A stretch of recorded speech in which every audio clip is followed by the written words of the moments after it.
Jeremias. Unang kabanata. Ito ang mga mensahe ni Jeremias na anak ni Hilkia. Si Hilkia ay isa sa mga pari sa Anatot, sa lupain ng lahi ni Benjamin. Ibinigay ng Panginoon kay Jeremias ang kanyang mensahe noong 13 taon ng paghahari ni Josiah sa Huda. Si Josiah ay anak ni Amon.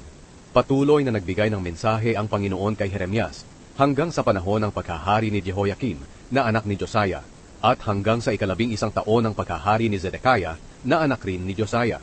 Nang 5 buwan ng taon na iyon, binihag ang mga taga-Jerusalem. Ang pagtawag kay Jeremias. Sinabi sa akin ng Panginoon, Jeremias, bago kita nilalang sa tiyan ng iyong ina, pinili na kita. At bago ka isinilang, hinirang na kita para maging propeta sa mga bansa. Sumagot ako, Panginoong Diyos, hindi po ako magaling magsalita dahil bata pa ako. Pero sinabi ng Panginoon sa akin, huwag mong sabihing bata ka pa. Kinakailangang pumunta ka saan man kita suguin at sabihin ang anumang ipasasabi ko sa iyo. Huwag kang matakot sa mga tao, sapagkat ako'y kasama mo at tutulungan kita. Ako ang Panginoon ang nagsasabi nito. Pagkatapos hinipo ng Panginoon ang mga labi ko at sinabi, ibinibigay ko sa iyo ngayon ang aking mga salitang sasabihin mo. Sa araw na ito binibigyan kita ng kapangyarihang magsalita sa mga bansa at mga kaharian. Sabihin mo na babagsak ang iba sa kanila at mawawasak, at ang iba naman ay muling babangon at magiging matatag. Pagkatapos tinanong ako ng Panginoon, Jeremias, ano ang nakikita mo? Sumagot ako, sanga po ng almendro.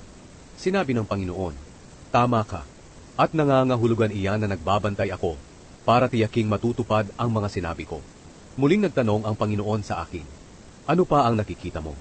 Sumagot ako, isang palayok po na kumukulo ang laman at nakatagilid ito sa gawing hilaga. Sinabi ng Panginoon, tama, sapagkat may panganib mula sa hilaga na darating sa lahat ng mamamayan sa lupain ito. Ipapadala ko ang mga sundalo ng mga kaharian mula sa hilaga para sa lakayin ng Jerusalem. Ilalagay ng kanilang mga hari ang mga trono nila sa mga pintuan ng Jerusalem. Gigibain nila ang mga pader sa palibot nito at ang iba pang mga bayan ng Huda.